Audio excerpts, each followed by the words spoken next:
dhe 2 fjalë për ta mbyllur, për $4 milion, 4 milion euro,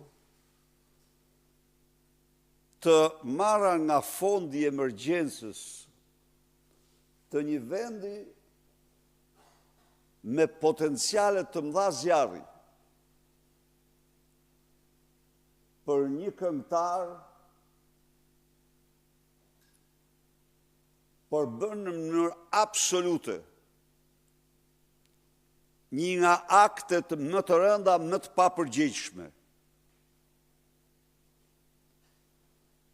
Fondi rezervi Këshillit të Ministrave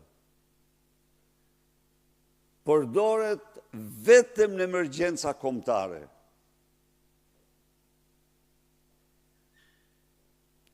Por Edi Rama ka shtruar fondin rezerv në llogarinë e tij personale.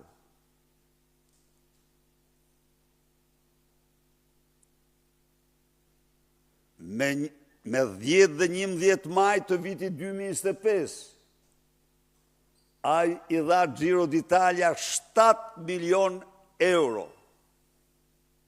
para të takspaguesve shqiptar për të grabitur votat qytetarëve, për të gënjur e mashtruar qytetarët për vota. Dhe tani, në këtë moment të vështirë, të urrëties së përgjithshme popullore ndaj tij, të shpërthimit, të zemrimit të përgjithshëm kombëtar ndaj tij, të shqiptarëve kudo që ndodhen. Ai përpiqet të sfumoj sentimentet armiqësore me koncertin e një këngëtari shumë të njohur, por që ka edhe ai problematikat e tij në deklarime dhe në vlerësime. Sidoqoftë, nuk kam asgjë kundër koncertit të tij. Nuk pranoj kurrë që ai të bëhet me paratë e takspaguesve shqiptar. Ky është një akt, këtë e bën vetëm një njeri, që është i aftë për të shpëtuar lëkurën e tij të marrë çdo vendim. Ju informoj se të gjitha ministrit dhe shkollat kanë bërë listat për të dërguar punojësit dhe nxënësit në koncert mbasi biletat nuk janë shit.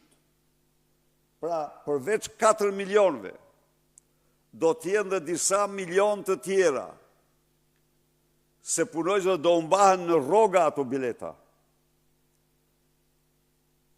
Do mbahen në rroga, që do paguhen për koncertin me cilin Edi Rama beson se duke u përqafuar me Kanye West, do mund të përmirësoj imazhin e tij të shtërnëzir, do mund të qetësoj urrëtitjen e përgjithshme që buron nga shpirti dhe zemrat e shqiptarëve ndaj tij.